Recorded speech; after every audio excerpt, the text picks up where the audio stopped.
Good morning, guys. Welcome back to Frugal Gardening. This is part 3. This is going to be the east side of the house. So here is tomato and pepper bed. So we have in the front for peppers, I have a Tricue, a Corno de Toro, a Poblano, an ají pineapple spicy, an Anaheim Tunisian bacalawi, and I just purchased this start. It's Big Bertha. I've never grown this variety before, but the other Tunisian, I'm having trouble with the seeds, so it's getting a little too late, so I decided to go ahead and just pop in a start. And this is another Ajavarsky and a Petunia. And in the back for tomatoes, we have a purple, Cherokee purple, which I did see some tomatoes in there already. It's we're just now making some progress on the tomatoes. Lemon Boy, a Bakar Willie. That one also has some tomatoes in there already. We have an indigo. This is indigo blueberries, a hillbilly,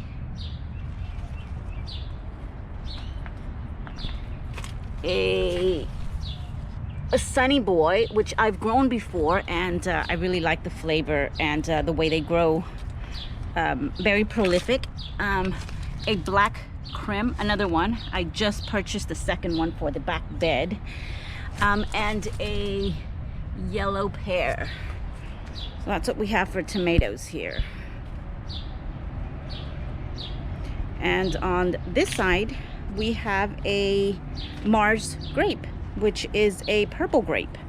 We do have a few clusters. It's a fairly new vine. I just purchased it. Here we go. I just purchased it about 3 years, so it's just, you know, getting established and putting on some decent sized berries. Continue here, and here we have a Mexican compact Mexican mint marigold. This one took quite a beating due to the frost. Ooh, I think I have some thrips. Some's eating at my plants here, but it's slowly coming back. And here is the corn, bunching onions, and watermelon bed. So we're just now starting to see some progress on these two. So as I said, in the front, I do have bunching onions.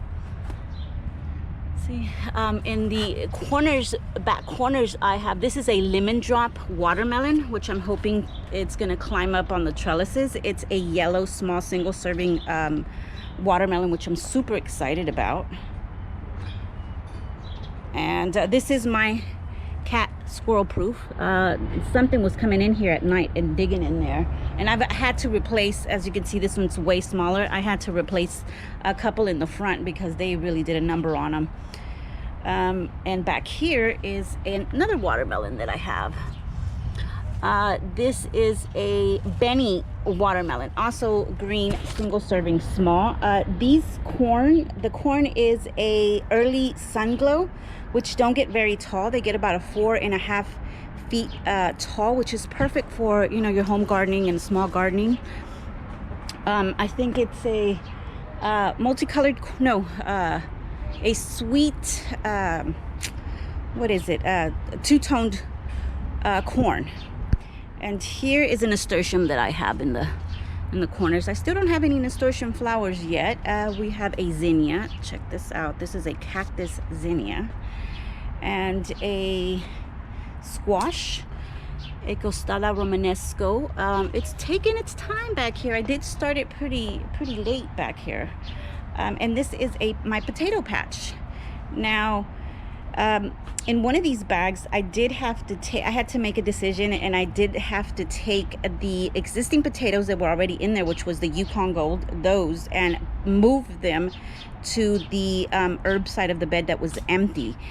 I did stick some purple potatoes. I thought I could, when I ordered them, I thought I was going to get them a little bit more hard, and that I'd be able to take them all the way to fall to plant them and just keep them in my refrigerator. But they sent them really squishy, and they needed, you know, to go into dirt immediately. So that's what I had to do. That's why it's looking the way it is. But here is a white Kennebec, which, as I said, I thought I was going to use 2 bags for those potatoes. I ended up using 1, and I did cut the vines all the way back, but we do have some growth here. So hopefully I get, you know, some potatoes out of that. This one is a Costco's Golden Potato. This bag here was an experiment. I bought a bag of organic Costco potatoes, which ended up sprouting in the refrigerator. So I figured, hey, why not? Let's give it a go and see what happens. I popped them in, and you know, they're growing. As I said, these are a purple variety. I think it's called a Violetta, a purple Violetta variety. This one is a Pontiac, a red Pontiac variety. And oh, look, we have some. The purple ones are starting to flower already. This is 2 different types of purple potatoes also that I'm giving a try. We have another zucchini. This is a round the nice, I believe it's called. We have a couple of beautiful flowers there. And on this side, we have another grape. This is a champagne grape. These grapes are teeny weeny, but they are super sweet. It's like if you actually dip them in sugar. They are super sweet, but they are very tiny. But we do have a few good little clusters there coming along, so you guys could see. And we continue here. This was our existing orange, which the freeze took. I have a Blackberry, a sweetie pie Blackberry that I just purchased in this pot, which I'm probably going to move that pot and put it on top of there. I don't think I'm going to do another tree over here. We have a little bunch of bananas. I don't know the variety of those bananas, but let's continue here. Let's go back around. And it's kind of a mess here.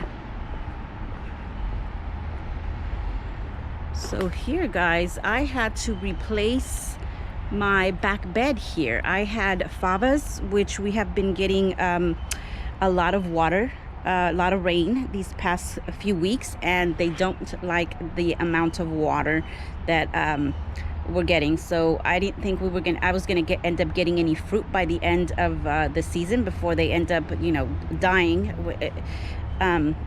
So I went ahead and pulled them out and replaced it with a row of tomatoes, a block of more corn. Now this corn gets about 10 feet tall, so I don't know how that's gonna work out here, but I know it's gonna be pretty tall. But that was the only cornstarch that I'm able to find this late in the season. So we have a row of sweet potatoes. Now this is a Murasaki.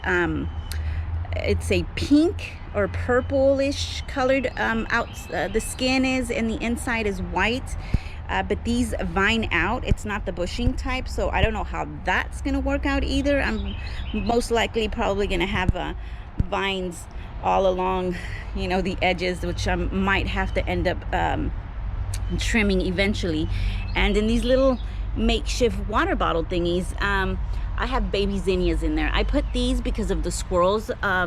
They like to dig, so that way if they do dig, they kind of just dig around and not the actual plant, because they have killed a few of my plants that way. And last we have another row of Roma tomatoes. All these 3 are Romas. But yeah, I had to make a decision to pull my favas out while I still have time before it just gets too ridiculously hot. And you know, whatever I decide to put in there was going to most likely struggle with our Houston hot summers. So yep, let's continue around, guys. And There we go. The beans are making progress. They're starting to climb. I have these two Asian, one is a red noodle, and then the other one is an oriental green bean. They're both long beans, but there we go. Well, thank you very much, guys, for joining. Ooh, the sun there. And oh, let me show you before I end the video here. Check this out, guys. We have this Coriola pepper that I'm really excited. But as I said, thank you guys for taking the time, and see you guys in the next video.